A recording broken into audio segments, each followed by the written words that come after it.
would have guessed, counting down the final seconds of 2019, that something else happening that very day would foreshadow the year and presidential election ahead? It was also December 31st when cases of pneumonia, an unknown virus detected in Wuhan, China, were first reported to the World Health Organization.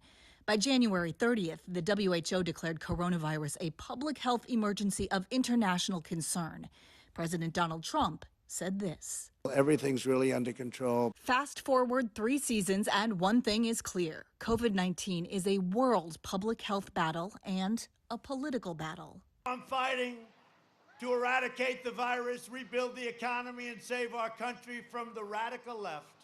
So many lives have been lost unnecessarily because this president cares more about the stock market than he does about, well-being of seniors. According to Johns Hopkins University, there have been more than 8 million COVID-19 cases in the U.S. since the pandemic began.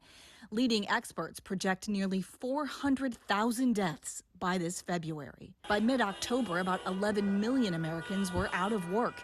And though weekly jobless claims are down from their peak in late March, they're still about 4 times what they were pre-pandemic. President Trump, First Lady Melania, son Barron, and a number of White House Inner Circle staff tested positive for COVID-19 about a month before Election Day. The president's tweets continued from the hospital, and days later, campaign rallies, large, mostly maskless, resumed, despite the warnings of health officials. If there's anything we should be doing, we should be doubling down in implementing the public health measures that we've been talking about for so long, which are keeping a distance, no crowds, wearing masks, washing hands. I went through it. Now they say I'm immune. I feel so powerful. Joe Biden's campaign has opted for smaller, socially distanced or virtual events.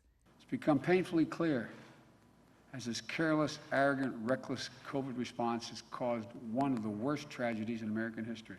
Voters view coronavirus as differently as the candidates themselves. An October CNN poll found 66% of Biden supporters call coronavirus extremely important to their vote, more than 3 times the view of Trump supporters.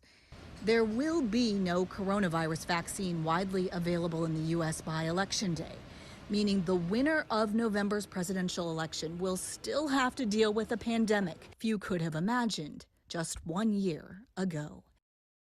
The day Donald Trump took the oath of office to become the 45th president, he followed another common presidential tradition, a service at St. John's Episcopal Church. 3 years later, President Trump returned, walking across an area that was forcefully cleared of peaceful protesters.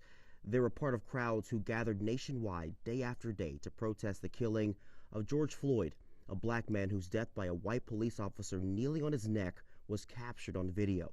St. John's was partially burned in one of those protests. We have a great country. The president vowed to return to law and order.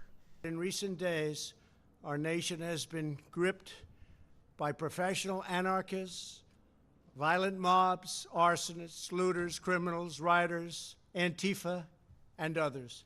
I won't traffic in fear and division. I won't fan the flames of hate. I'll seek to heal the racial wounds that have long plagued our country, not use them for political gain.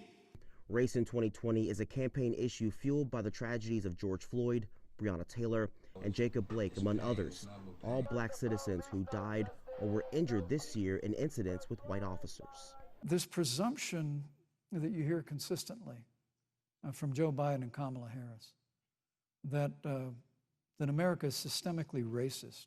I will not sit here and be lectured by the Vice President on what it means to enforce the laws of our country. The issue of condemning white supremacists have also emerged. Who would you like me to condemn? White supremacists and right Proud Boys, stand back and stand by.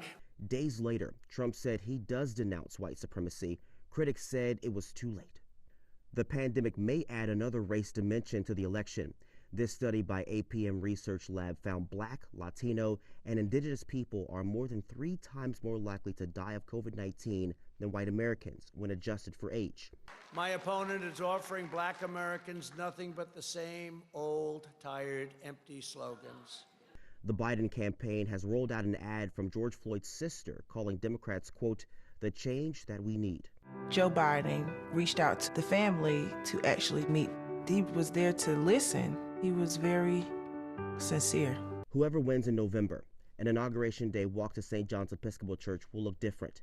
This year, Washington's mayor renamed the area in front of the White House and St. John's Episcopal Church Black Lives Matter Plaza, a message impossible for a president to miss. You don't have to read far into the Constitution to learn congressional math. Article 1, Section 2 says the House of Representatives shall be composed of members chosen every second year. Article 1, Section 3 says the Senate shall be composed of 2 senators from each state. Simple, civilized, until politics shakes up the balance. It's like a knife fight in an alley in every one of these places. Senate Majority Leader Mitch McConnell firmed up the majority in the 2018 midterms when Republicans gained 2 Senate seats, giving them 53 compared to 47 for Democrats, including 2 independents. Vice President Mike Pence could be counted on to break any ties.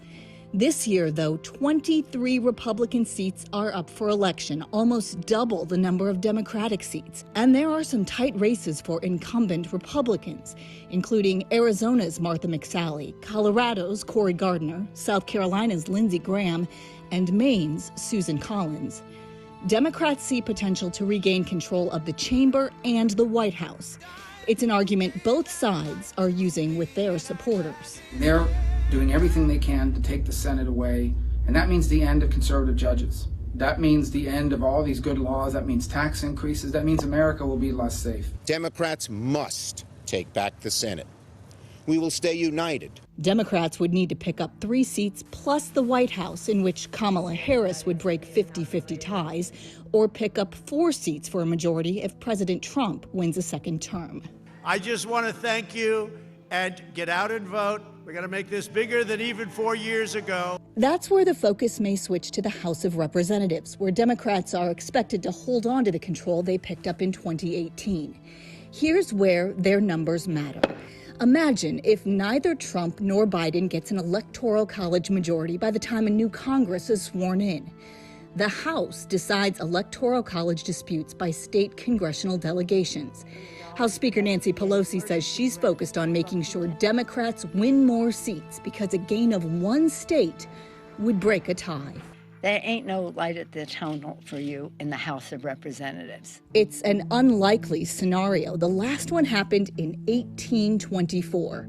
But this election, no side is counting on certainty. The critical balance of power still too close to call.